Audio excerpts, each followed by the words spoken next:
Ivory Coast in world affairs, Laurent Gbagbo's trial, and its interaction with the quest for justice, imperialism, and Pan-Africanism. We're gonna have 4 roundtable speakers tonight. The first one would be Abdul Karim Bangura. He's the PhD, he's a professor, PhD. He teaches at Howard University.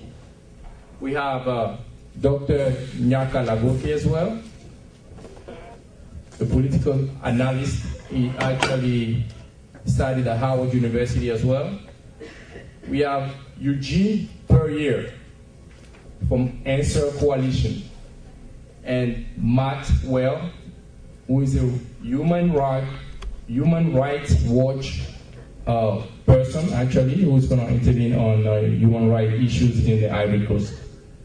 So we're going to start with Anna Mwalago, who's going to start with the National Anthem for Africa and also a poem.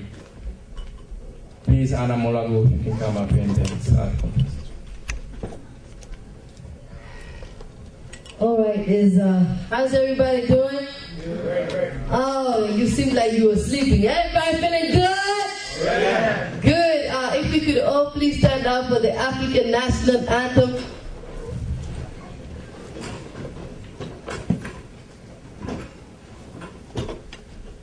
Oh, Sisi Galeli Africa, malupakan Yesu Pondalwayo, Yizwa imetandazo yetu kosi sikelela tina lusapolwayo wozamoya wozamoya wozamoya wozamoya wozamoya oh ngewele kosi sikelela tina lusapolwayo Mungu ibariki Afrika,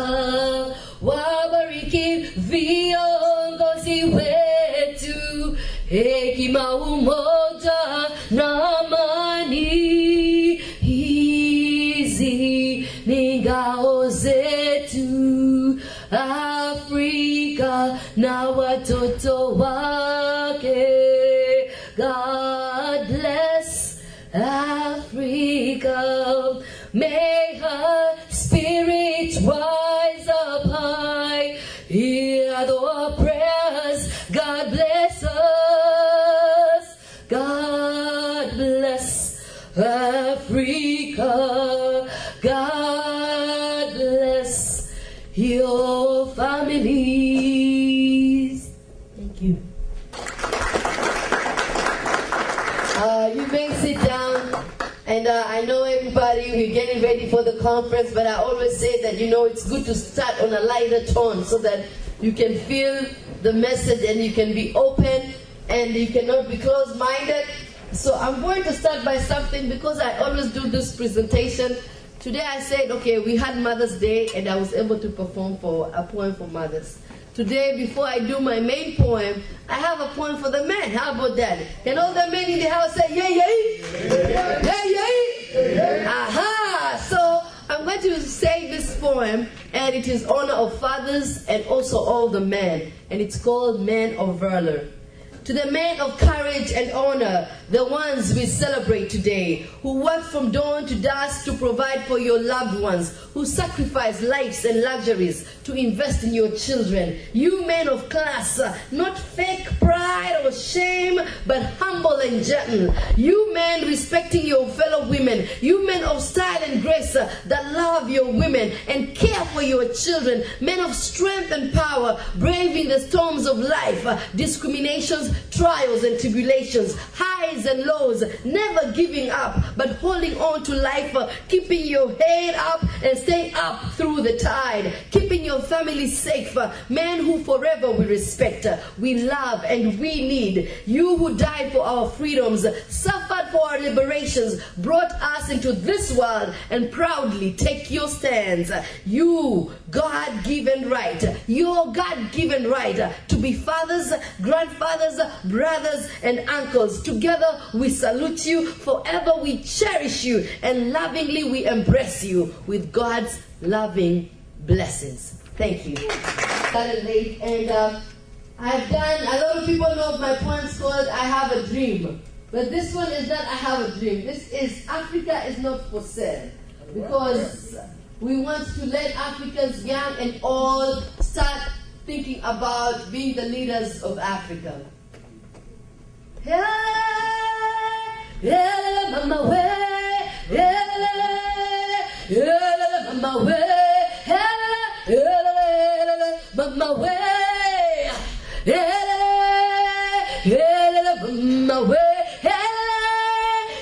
Africa, mama way, mama way.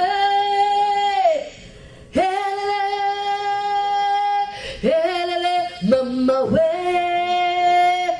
Mountain stands all times because they must.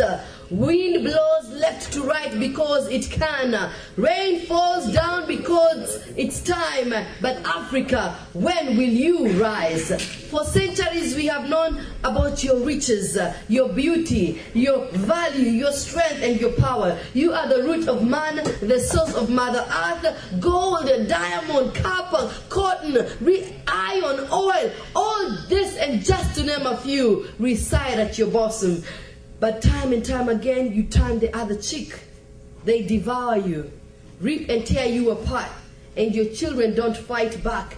Never do they resist the heart, still hoping for redemption, but face condemnation. You, the children of Africa, don't you know how powerful you are? Don't you know how strong you are? Don't you know how valuable you are? Don't you know how rich you are? Don't you know how wealthy you are? Don't you know that you are inevitable, that no continent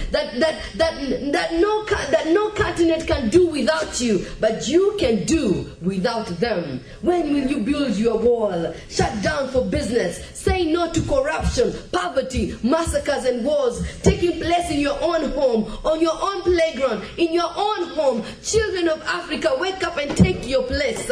People of Africa, wake up and reclaim your crown. Rise up, African children, and claim your right. Rise up, Africa, and stand. Rise up, Africa, and rule the world.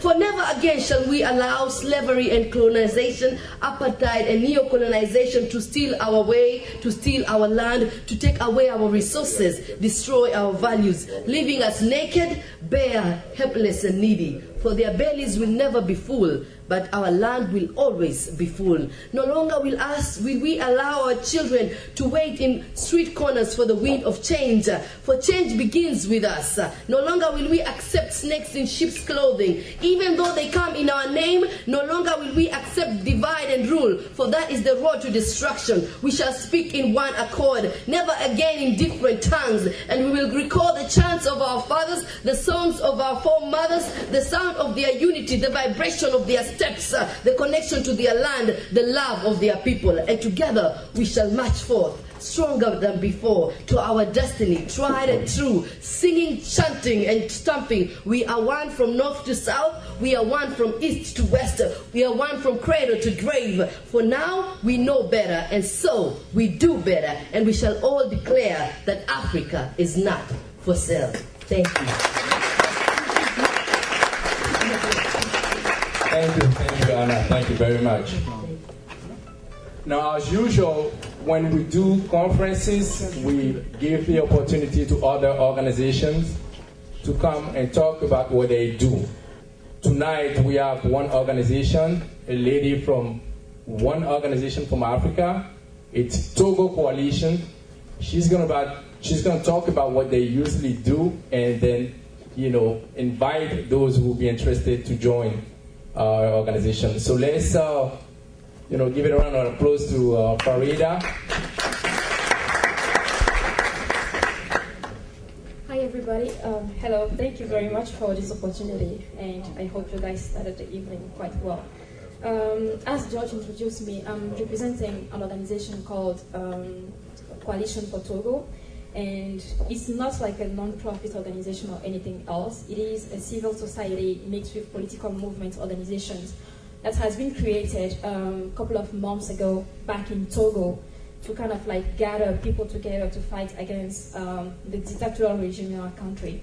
And for those who follow the news in Africa, for the past 2 weeks, there has been very huge protests going on in Togo, and close to 1 million people came out in the street to call for the electoral code that was voted by the parliament a couple of months ago, which is kind of hindering the democratic process in our country. It's been almost 45 years since Togo has been under the same regime from father to son, and from the past almost 7 years, since 2005, when the second president replaced his late father dictator, there has been a lot of turmoil going on in the country and very little stability, and this is hindering our development. But never in the past have you had a chance to kind of like stand together in the country and in the diaspora to face the government and to kind of like claim our right. And what we want you guys to do for us is your support. First of all, we are all Africans, and we need each other's support in order to kind of like reach our goals. For example, if I take the example of Ivory Coast, if you have even a good leader and you have bad neighbors, there's no way you're going to have peace. So in order for us to have peace on the whole continent, you have to be able to clear the bad leaders out of the way, to support the people in every single country when they are fighting for their freedom, their democracy, because it is together that we can achieve that dream of being free. So we want you guys to kind of like sign a petition we put on online on change.org, which is calling for different international institutions to condemn the attitudes of the governments in the country. We know that usually these international institutions, they pretty well are very much informed of what is going on and kind of like pretend not to know what is really going on. And we also know that it's not their voice that is really going to make a huge difference for us, but what we want is to kind of like show support to our people on the ground, because mentally, psychologically, when they know that in the diaspora people are fighting for them, and when they know that through the help of their sister and brothers and all overseas, different governments have been condemning the attitude and the violence towards them, it kind of like strengthens them. And that is the only way for us to succeed this revolution. So once again, I thank you so much, and by the end of the ceremony, I'll give you more information on how to sign this petition. Thank you.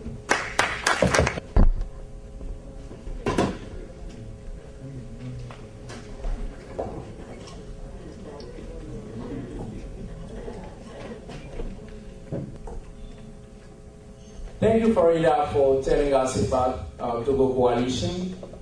Now we're going to move forward and get to the conference now. All of the speakers are in the rooms. Again, I would like to thank you very much for being here. This is something that I missed when I started. Thank you all for being here tonight. And we're going to have a nice conference. I would like to invite now the moderator for the conference tonight, who is Sister Njiba. She is very knowledgeable on the issue, so let's give a round of applause to Sister Njiba. She's going to take over. All right, you doing good? Yes. You ready to have a conversation about the Ivory Coast and world affairs, imperialism versus Pan-Africanism? Yes.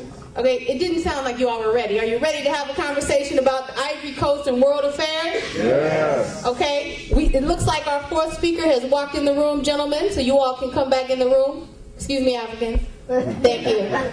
All right, so I'm not going to take too much time because we certainly want to hear from the experts this evening. Each of our experts is going to have about 15 minutes to present, and then we're going to open it up for questions from the crowd as well as from the moderator. Of course, as a moderator, I take a few liberties. So what I'm going to do is I'm just going to call our speakers up, very briefly tell you where they're from, and then we're going to move right into the process. So our first speaker is from the Answer Coalition, Eugene Krier. Please come on down. Our second speaker is Matt Wells from Human Rights Watch. Matt, join us up on the stage, please. Our third speaker is Dr. Abdul Karim Barunga from Howard University. Please come on up and join us, Doctor. And And our fourth speaker is Dr. Nyaka Laguki, who is a political analyst and got his PhD in African Studies. So without further ado, we're going to go ahead and start our panel, and we're going to go from right to left. So Eugene, you have the honors of starting us off. Again, you have 15 minutes, just as a reminder. For those of you in the audience, you might want to be getting your questions together. Ivory Coast in the context of imperialism in the 21st century, at least as it concerns the continent of Africa. And I think this is a very interesting topic. And, you know, I would open by saying that Ivory Coast in so many ways is indicative. People probably saw in the Washington Post the recent article about the increasing activity by the United States in Africa. And I think that Ivory Coast, at least from the point of view of sub-Saharan Africa, has really given us a glimpse of how imperialism is moving forward on the African continent. And I think what's important to realize is that the imperialist imperative, and what I really mean by that is the effort by Western powers to maintain the economic and social status quo, more or less, that imperative is really hiding itself to a high degree behind the humanitarian imperative. And almost all of the moves coming from the imperialist powers, the Western powers, the United States and Europe on the African continent are, you know, under the cloak of some sort of humanitarian mandate, whether it's the right to protect or something else. And you know, I think as it concerns Ivory Coast, we have to remember the context of the times. I mean, we had just come off the NATO intervention in Libya, which of course was promoted by Nicolas Sarkozy. And this whole idea of humanitarian intervention was really kind of riding high in the saddle. It was very easy for Sarkozy to then come again and say, yes, well, look what we just did in Libya and how successful we were. Obviously, that success looks a little different today. But nevertheless, we can go to Ivory Coast and we can do it as well.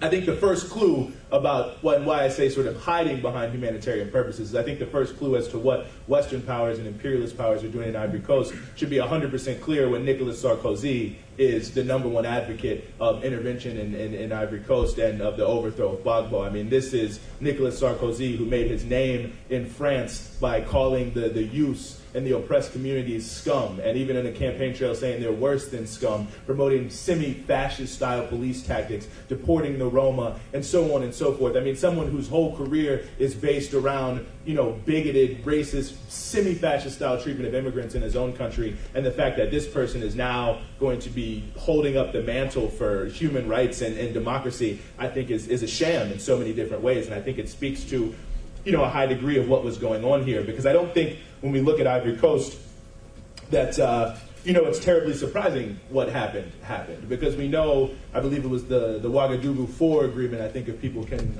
correct me if I'm wrong there, that set up sort of the preconditions for the elections that just took place. And so many of the conditions that were supposed to be set up for elections to happen never even happened. And I think the most important one, which was the disarming of the new forces. I mean, it was very clear that the armed forces that had taken part in the Civil War were not disarmed, that the tensions were still in fact there. And I think anyone who is paying attention could have seen an election process in that, no matter who really won, would have resulted in some sort of violence one way or the other, because both sides are armed, both sides felt that they had legitimate grievances, and since the vote broke down so clearly, to the extent we can accept the results on sort of North-South Civil War style lines, I think that just shows to a large degree that whatever the situation, the elections wouldn't have happened. But that being said, you know, all these forces who had originally supported negotiations and saying, oh, there must be elections and it must go forward, it must happen, the United Nations, the Western powers, all these things need to take place, and they have to happen as quickly as possible so we can have transition.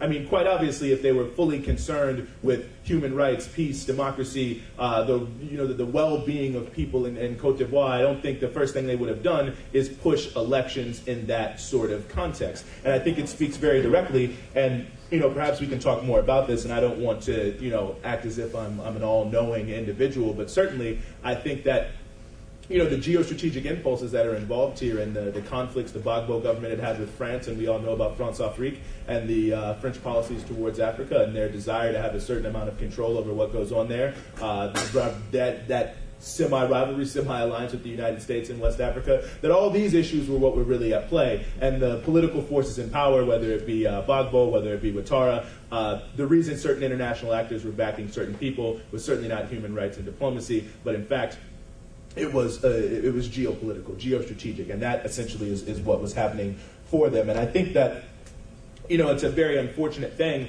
because we look at, you know, the idea of humanitarianism, human rights. I mean, there's a lot caught up in that, and we could have a whole other conference on those words. But I think we can certainly all agree on the basic fact about basic dignities and basic rights and a basic standard of living that all people should, at the very minimum, I think, have access to. And if that is indeed the case, I think that we have to be very critical of how these interventions are used, how things like the Bagbo being overthrown, how it's portrayed, the good the bad Bagbo, the good Ouattara. I mean, it really is such a simplification. We'll hear so much more about it. But I think that fundamentally, we're hearing a lot about humanitarianism, but we're not really hearing anything at all about self-determination and the national question. And I think that's actually very crucial because, I mean, first of all, I mean, we know for many, many years, I mean, the whole national liberation movement, the wave of national liberation movements that swept the African continent to so many degrees was something that was sort of under the auspices of Africans doing for Africans and solving their own problems. And we're seeing a lot of backtracking on that now, where Africans are considered not to really be able to solve their own problems. And that, you see in Libya, for example, a conflict between the ICC and Libya over whether,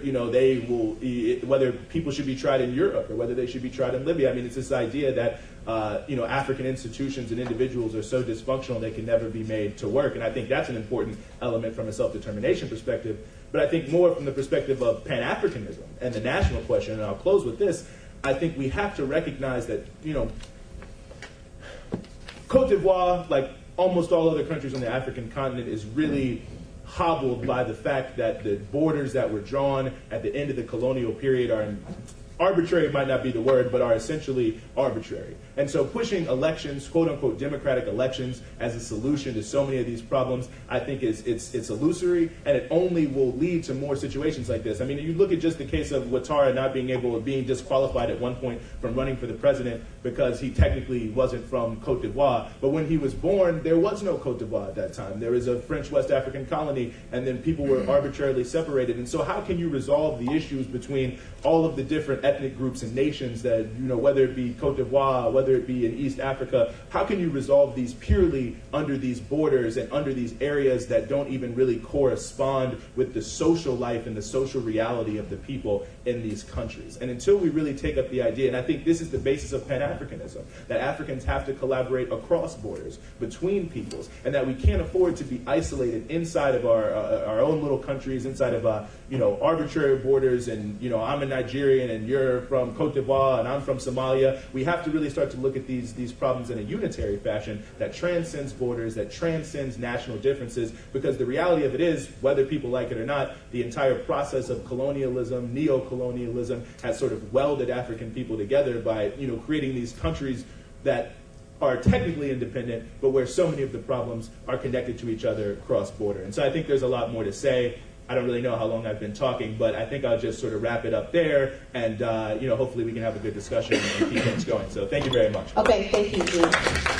I heard Brother Eugene here say a couple of key things. One thing he said was artificial borders. One thing he said was humanitarian aid, cloaked, or really, I would say the exploitation and recolonization of Africa cloaked in humanitarian aid.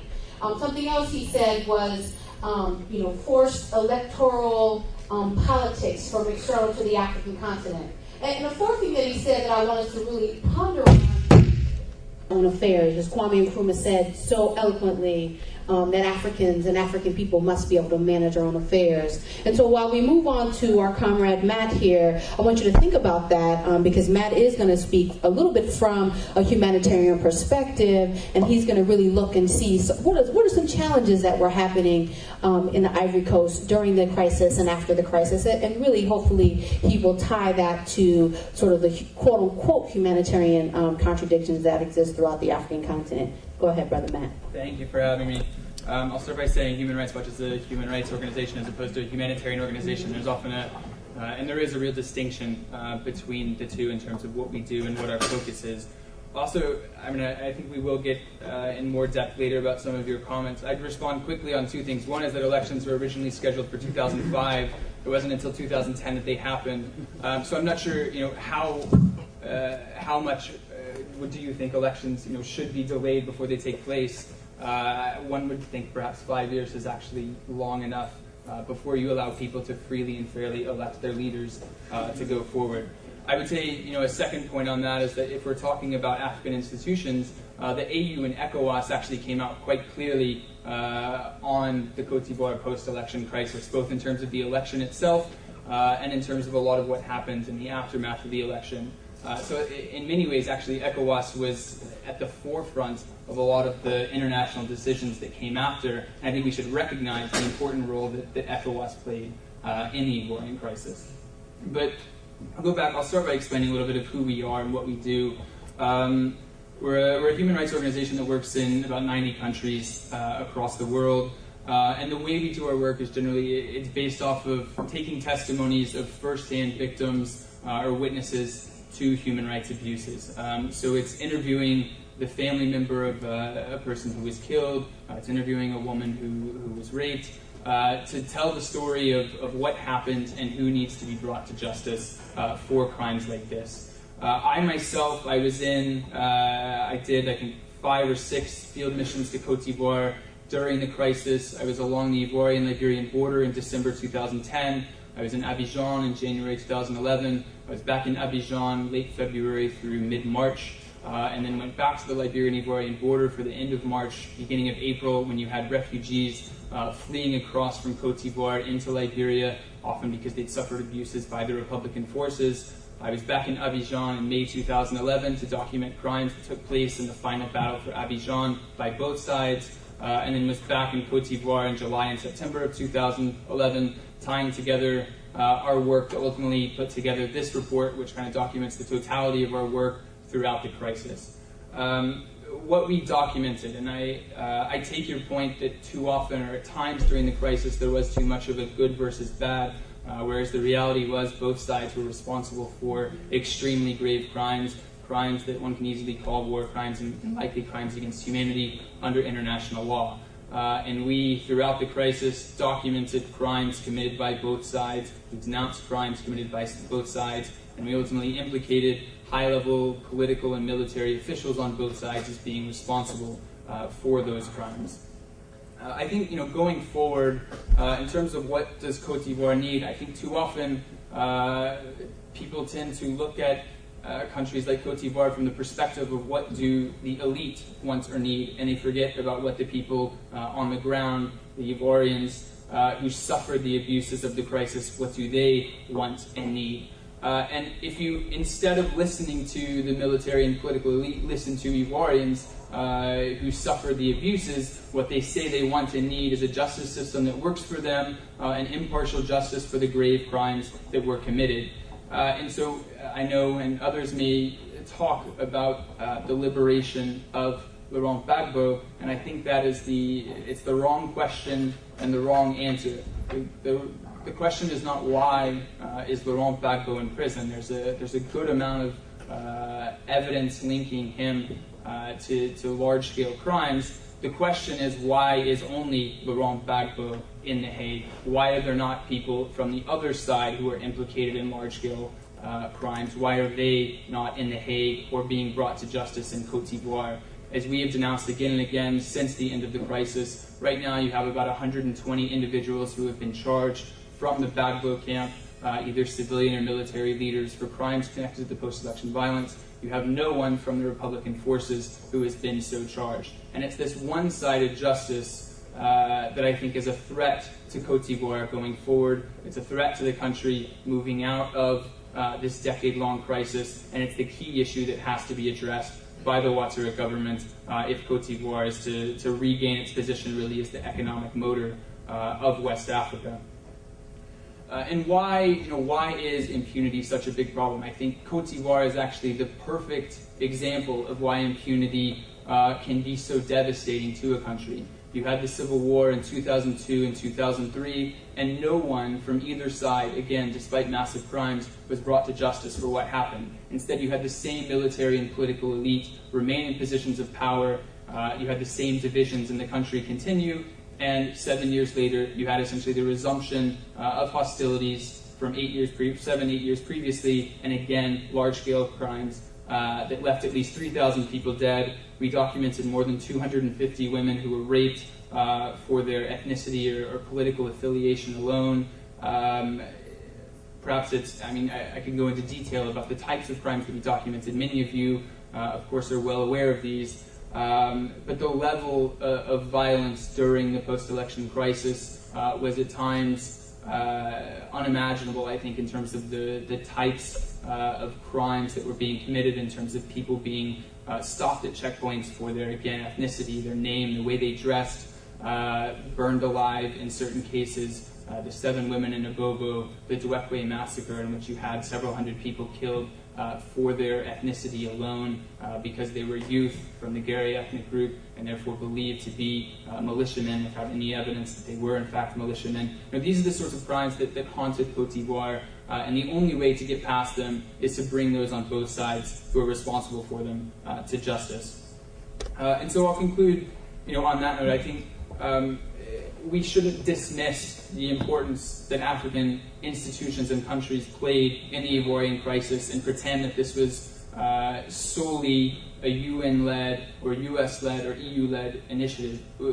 There certainly can be a good debate on the role of the UN and others, but we shouldn't dismiss the fact that, again, ECOWAS and the African Union took a very strong stance in the aftermath of the election. They endorsed the decisions of the Independent Electoral Commission proclaiming Ouattara the victor of the election.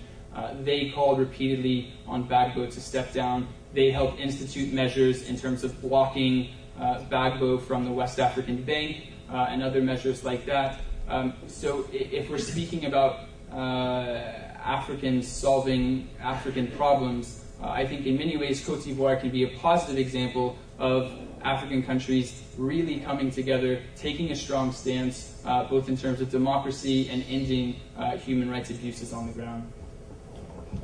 Okay, thank you, Matt. Appreciate that. A couple things. We heard that there were some humanitarian atrocities on both sides. We heard that Gbagbo is the only one who's been really brought to justice, and from his organization's standpoint, that there's obviously a contradiction with that. He also mentioned that ECOWAS and the AU played a role in the quote-unquote Ivorian crisis and the way forward. And to that, I would question just, what level of power do you have? Yes, they played a role, but, who are they? Were they being puppeteered, or were they playing a role willingly on their own accord? He also spoke a lot about just the way forward, and that we must, the Ivory Coast, but not just the Ivory Coast, I suspect, must, begin to have some level of reconciliation in order to move forward. That may be, really looking at the atrocities and trying and really acknowledging the struggles that folks went through. He talked about, several 100,000 women that had been raped based on their ethnicities, people have been burned alive. Clearly that's very important and significant if that's your family member. So how do we move forward from that? So I think you brought a lot of good key things up that I'm sure we'll have a spirited debate about, specifically regarding humanitarian issues in the Ivory Coast. I'm going to actually now quickly move on to Dr. Bangara here, who is going to walk us through a very brief presentation from his perspective. She's quite a diplomat. I guess she knows professors talk too much, because we are by nature absent-minded about time. That's why she's putting the pressure. But I'm tasked, of course, to talk about the post-election crisis and obstacles to true reconciliation. 1 week before the election, I was in Cote d'Ivoire, and I was sitting with a friend at a restaurant right not too far from the Université du Cocody, and I said, I'm really worried about this election. I said, knowing the experience of African elections, nobody's going to accept being the loser, and we're going to have a crisis. Oh, the guy said, don't worry, we have the UN observers, AU observers, ECOWAS observers, Jimmy Carter with his observers, the EU with all these observers running all over the place. Truth will prevail. I said, I'll take your word for it. Luckily, I was out of Cote d'Ivoire 2 days before the election, so I was a little bit lucky not to be in the middle of the fracas. My experience in the country goes back 20 years or more. We have quick impact projects all over the country, from Abidjan to Yamoussoukro, to Bonduku, to Korohobo and Bouaké, and other places where we give money to women to develop programs for development. And of course, the great story of Jomani Nosamba and Boake, everybody pretty much knows about it. And even the ACE project we have in Korogo, where people with ACE now living exemplary life. This is the kind of work that I was engaged in. And then also when George Bush was in office, believe it or not, he gave us quite a bit of money to engage in interfaith dialogues between Catholics and evangelicals and Muslims, Imam Kone, Priest Wagu, I forgot his last name, and another priest who was, believe it, his name was Watara. So we did work with them here in the United States, and I also went to Ivory Coast quite a bit to work with that. And I was also guest with ONUSI, the peace mission. So I know pretty much the insights of how it works.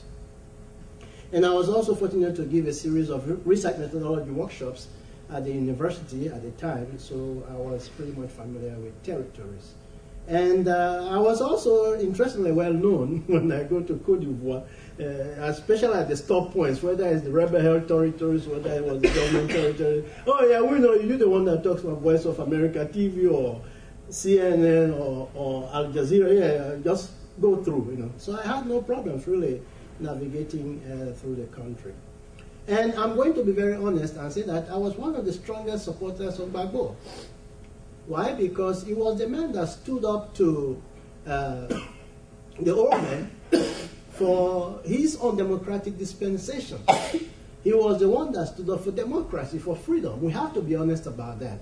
He was also a Pan-Africanist in the true sense of the word in the early stages of his political career. But like every African politician, people change.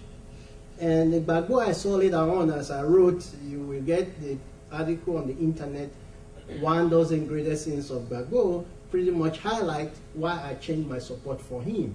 You do not kill other Africans from neighboring countries, and you claim to be a Pan-Africanist. That is unacceptable. You cannot kill your own citizens in order to maintain your power, and let your wife carry on a Tonto Maku style hit squad and accept that as a Pan-Africanist. So at some point we have to divorce ourselves to say Africa is not going to need a messiah, nor the Western powers to fix Africa. And I'm glad somebody said that Africa has to be saved by its masses. And this is the problem with the independence that we have. We never had independence. Most of the folk that brought independence were already schooled either in Britain or Paris and all these nice capitals. So while they talked the revolutionary talk, none of the agenda they carried forth had anything to do with the masses. Until we go back to those masses, then we're not going to have these problems solved. Of course, recently you heard that even peacekeepers, UN peacekeepers, were killed in Ivory Coast just a couple of weeks ago.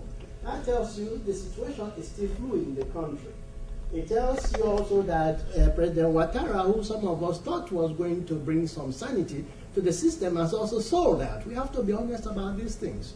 I'm a Muslim, but I also have to be honest to tell my Muslim brother that he sold out to the West and the ICC machinations. The West decided, with its double standards, has recently even threatened to cut aid to Mrs. Banda in Malawi. She had to cancel the AU when she is now supposed to be the putative leader for the AU, had to give that up because the West are going to cut off aid if you allow Bashir to be part and parcel of the meetings. Well, I mean, what the hell is Obama thinking? The United States is not even a signatory to the ICC. Why this push that other African leaders only have to be the culprits and the victims of the ICC system? And I have some bones to pick with my wonderful brother here from the HRW, because they like to push this thing about the legal process and all that. Well, we Africans have what we call restorative justice, which is more predominant. It's not punitive justice as the European Eurocentric paradigm operates. So we are going to have difficulties in accepting already made courts by the West that are going to be superimposed on us because they are the powerful. They are the ones that have the say-so in the international system. And why don't we bring all those white folk that are killed, butchered, maimed, raped, tortured blacks in South Africa for hundreds of years? to the ICCs? Why should we only pay more emphasis when Africans do things to each other? We're all happy to have a truth and reconciliation. Let's all live together, kiss and make up in South Africa, not putting the same pressure on the South African government to bring whites to trial. Why is George Bush, why is Cheney, why is Tony Blair, where about the Western region and the IS? Why are they not on trial in the ICC? We have to be honest about this thing if we want a fairer system. Again, I'm not going to give too much credit to the AU or the ECOWAS. It's one thing to talk the talk, but as we say in the hood, you also have to be able to walk the walk. ECOWAS threatened, we are going to fight, we're going to do something if Gbagbo does not step down. What happened? At the end of the day, they all took their bags and went home. Why? Because at Amils, as we already learned, I was in Ouagadougou 2 weeks into the war, into the crisis, where we learned that Gbagbo financed John Attamill's campaign in 1999, so therefore he had no incentive to even support the initiative for the ECOWAS to do anything in Côte d'Ivoire. Of course, the AU, what happened? Zuma and Dos Santos dragged their feet until the last end before they finally came and supported the system, while time was ticking. So at the end of the day, what happened? France had to go and bomb the heavy artillery, which I think Nigeria, which is supposed to be the putative leader of West Africa, went to sleep. Nigeria could have bombed those same heavy weapons that the French people did with just 2 of their bombers, and then the war was over. Because it only took 5 days for the forces nouvelles to take over the whole country. So the idea was not because they could not take over the country. The idea was the threat of those heavy weaponry, which the Africans were incompetent, impotent to take care of business. And then there this myth of this emphasis of the Western thing. And I'm miffed pretty much because I'm looking at the Uganda situation, where the majority of the people that suffered in Uganda, that is their Choli. I say, let's go to Mato Oput, our own traditional ways of rendering justice and trying to solve our crisis in this country, which has dragged on for 2 decades without anybody ever capturing or doing anything to Kony. Yet still the West is now pushing Uganda to go to war. Now Obama has his drone, his most favorite toys, all-man drones, to scour the sky to look for one person. What kind of punitive justice is that? Let's go to Libya, let's kill 100,000 black Libyans, not the Arab white Libyans in Benghazi, but black Libyans in Tripolitana, in areas where the majority black people live. African migrants in Libya were the ones that were killed during the 6 months of bombings. What kind of justice is this? And what is this myth about this justice of bringing people on trial? The legal system takes a long time to come to a grind. The legal system assumes that it can put fright to the next actor. It doesn't. The next Charles Taylor is not going to take a deal to go to asylum. The next Charles Taylor is going to fight to the end. Because now the next dictator is going to say, look what they did to Charles Taylor. He gave up for the peace and all that. They gave him asylum, bam, Obasanjo sold that, and look at where it ended up. So the next Charles Taylor are going to fight to the end. This is the kind of things we are afraid of with these ICC machinations. Now, where do we go from here? We Africans have our own ways of settling conflicts. We all know that if the Eurocentric conflicts paradigms had been so successful, Africa would have been the most peaceful place on earth. Because every day we see them flying into Africa, telling the people how to resolve conflicts, how you can live together, how you can get together. All you have to do is get rid of your ethnic cleavages. What ethnic cleavages? There are no ethnic cleavages in Africa that are no more than the ethnic cleavages in the West. The United States began as an ethnic territory where the French, the Germans, and English-speaking people came to this land, wiped out the Native Americans from their land, and what did they do? They formed their own Pan-African Union, which they call the United States of America, and say French-speaking whites, German-speaking whites, English-speaking whites, let's all come together and form a more perfect union. So this idea that Africans cannot build a perfect union is a myth, because we know China. You don't speak Mandarin. Mandarin can only be written. There are so many Chinese dialects or Chinese. They are also a what? a pan-union. So until we Africans unite, we're not going to go above that.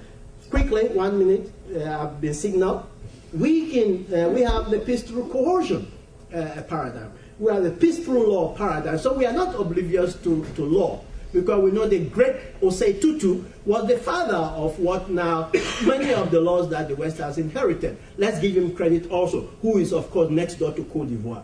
What about law through nonviolence? We also have that paradigm. We have paradigms of communication. Our whole entire system was built on communication, was built on consensus, was built on coming to an agreement who loses supports whatever the consensus comes up with. We have also peace through law paradigm. We also have the peace through Ubuntu or communalism paradigm, which tends to have been put aside for the sake of punitive thing. What about peace through respect? Whatever happened to that? Now we have made the world so crazy that the only way to respect somebody is when they have a whole lot of money, they can give you more aid. Whatever happened to age? Whatever happened to eldership? Whatever happened to the respect for the woman? And until the Europeans came to Africa, we have to be very honest about this thing. Many of our leaders were strong African queens. In Sierra Leone, 12 of the 14 paramount chiefs were all women. And at that time, we were able to feed ourselves, we were able to do everything. And I say, we have to go back to our traditional ways, give back women their power, and you mentioned You said a lot. So I'm going to pull out a few things from what you said while we're getting our last presenters PowerPoint up. Well, I guess there's many key things. He started off by saying he was a Gbagbo supporter, and then he transitioned because he felt like his behavior was unacceptable and it was not Pan-African and it wasn't something that was becoming a Pan-African leader. He transitioned to even talk about the struggles of Africa and ECOWAS and the AU and how they jumped onto the bandwagon at the last minute. So can we really, say that they were really in the forefront of the conversation with the Ivory Coast? And I think one of the things that he said that really stuck out to me, which he said on different occasions, and I don't know if it stuck out to you, was he really spoke about thinking. He really spoke about, this concept of the Eurocentric understanding of justice and this Eurocentric understanding of law and how we should move forward to address our issues as African people. He followed up by saying that what happened to, the law of respect, what happened to communalism, Ubuntuism, we as African people, we have had for, thousands and thousands of years a way in which we move forward and address contradictions, whatever those contradictions happen to be. So in the last 500 or plus years, we all of a sudden have to now adopt this Eurocentric view of how to resolve contradictions. And so I think that was a key point that he brought out. One thing that I'm going to differ with the brother on is he said that the AU and ECOWAS were dragging their feet until France had to come in and bomb. France didn't have to do anything. France could have sat in France with their jets and allowed Africa to make its own decisions, regardless as to who chose to stop the war. If I am moving in your house and I say your house is messy, so you must clean it up at this very moment, it's not my place to say that you have to move your couch across the room because I feel like it's blocking my view. So I would have to differ with you, brother, because France did not have to step in. Now, France stepped in based on their own interests. Of course, we know how that works when you're talking about foreign powers. And then lastly, what he said, and I see my man Yaka standing here, lastly what he said was this concept of independence. We have sham independence. We know that there are many African nations that gained independence, and they gained independence because there were some folks in some European, nation negotiating when independence would happen, who would be the next, president, who would be the first independent African, country, blah, blah, blah. So again, we must question, ask ourselves, is that independence isn't even political independence if everything that you have politically comes from your former oppressor. So in my opinion, that's neocolonialism, but we'll move on to another subject. I'm going to go ahead and let Dr. Laguki take us through his very brief presentation. Since I was being diplomatic, I'm going to continue my diplomacy. Yes, sir. Yes.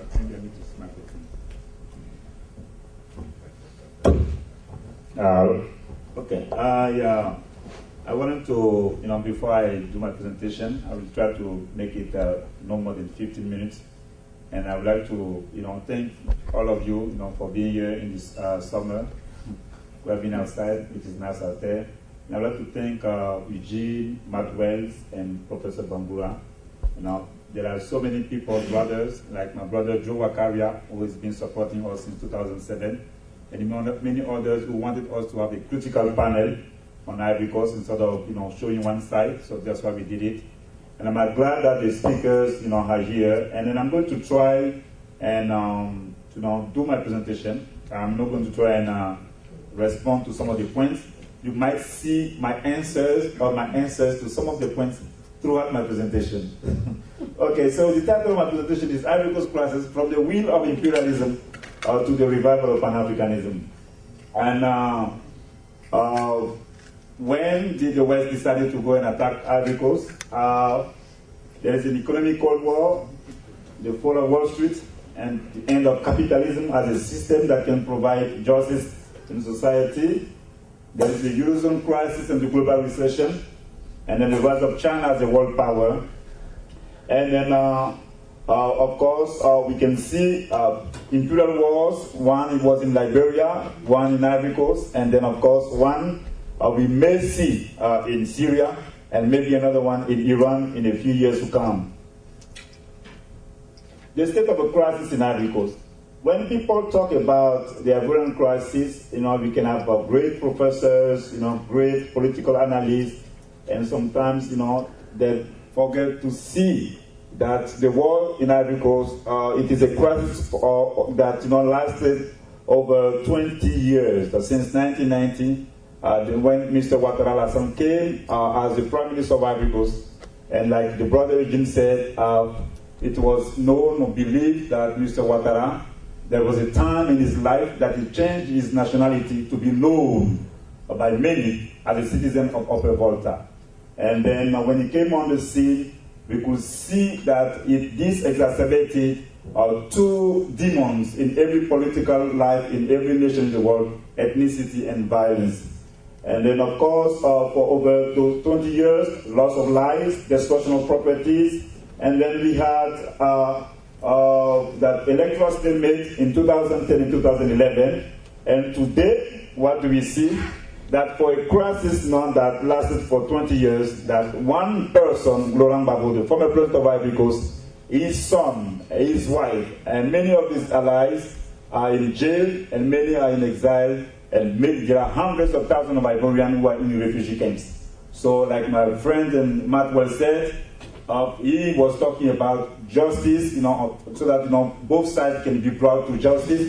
But so far, Gbagbo has been in jail for more than 1 year, and then we yet to see people from Ouattara's camp, to be brought to justice. Now, these are the questions I want to answer.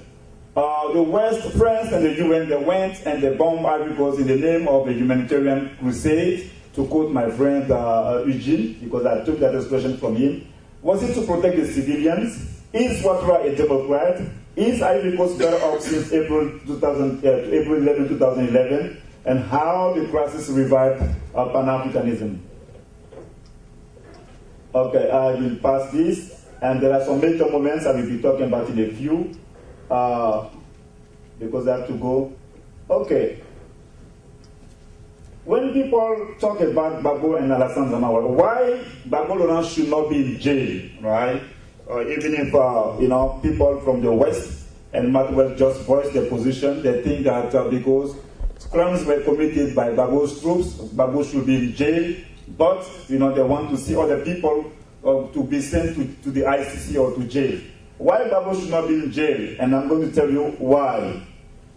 And why Gbagbo should be free, or if Gbagbo has to be in jail, why? It is not going to be only Soro Guillaume or Alassane Ouattara's warlord, but Alassane Ouattara himself, and then Soro and Sarkozy, Ban Ki-moon and Choi, because they also committed a lot of atrocities and crimes in the Ivorian crisis. And then, of course, I will talk briefly about the deterministic relationship between imperialism and Pan-Africanism. But briefly, this is, if you can read quickly, you can see that when Mr. Ouattara came as the Prime Minister of Ivory Coast, there is something people don't talk too much about. They call it the Chart of the Northerners. They believed that the people from the north, they have supported Houphouët-Boigny, who was an account person, that after the death of Houphouët-Boigny, it was the time and the turn of the people from the north to take over in the country. And then, of course, they developed, believe it or not, a concept that people call the Chart of the Northerners. And then on the other side, the Akan people, after the death of Houphouët-Boigny, Bédié in power, they developed the concept of ivoirité. So you heard many times people talk about ivoirité, and they don't want to look at the concept of the Chart of the Northerners. If you take Ivory Coast, Côte d'Ivoire, l'année terrible, on page 301, you can see that document published and written by Alpha Blondy, who is a famous singer. And then, of course, everything we see now, even in the way Mr. Ouattara is managing the country, as he is putting people from the north everywhere in the administration, as he has those people from the north who are killing also people in the country and who are killing since the beginning of the war, you can see that everything started in 1990. Then there was a coup, 1999. In 2000, 2 mutinies by alleged supporters of Mr. Ouattara. Babé came to power. It's January 7, January 8, an alleged coup perpetrated by Alassane Ouattara's supporters in the army. And then when they failed, they came back September 19, 2002. So when we talk about justice and we talk about how we can do all those things, we need to take all those things into account. Somebody called Kone Zakaria, for those who don't know. You go on YouTube, you put Alassane Ouattara, Le Père de la Rébellion. In French, in English, Father of the Rebellion. You will see the guy who is now the chief of the military police. He is the one talking in Malenke or Bambara and said that Alassane Ouattara gave them 25 million CFA every month to support the rebellion. So when Obama or Hillary Clinton or Human Rights Watch or Amnesty International and all those organizations that care so much about human lives, when they don't take that dimension into account, they might be a little bit seen as partial or as people who are not impartial in the assessment of the crisis in the country. And Alassane Ouattara himself in 2011, talking about the army, now that he's the president, now that he's the effective president, and now that he thinks that nothing can happen to him, he declared, talking about those rebels, my army, the army of the north. And we tried to tie Ouattara Alassane to the rebellion, and Human Rights Watch, Amnesty International, or all those organizations, they failed to see the responsibility of Mr. Ouattara in the creation of that rebellion in the country. As long as they don't do that, it's going to be complicated for them to really see why in the Ivory Coast people are hurting, and it is difficult for them to accept that Gbagbo can be in the ICC and Ouattara is going to be here, come to the White House or go to Israel and be the president and think that, okay, we take Soros and that's the end. That is not possible. It is not in my country. So I want people to understand that. Now, since Ouattara is there, I'll be talking about that briefly. And brother Professor Bangura spoke about that a little bit. We can see a violence we've never experienced in the country.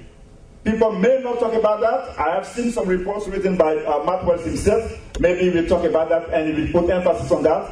Now people see that the person they are presented or introduced as the Democrat is committing a lot of atrocities in the country. His forces are killing. It is difficult in the country for people to do business because people are being raped, as we talk about rape on a regular basis. People are being robbed, as we talk about robbery. People are being killed, as we talk about killing. And journalists are being put in jail, as we talk about freedom of press in the country. Now, for us, Pan-Africanists, when we understand the rationale of a humanitarian cause, we think about the racist theories of Govilo, and then the book written by Samuel Huntington when he talked about the clash of civilization. And then for us, when in 1494, the Treaty of Tordesillas that preceded the Atlantic slave trade, and the Berlin Conference that came right before the colonial system in Africa.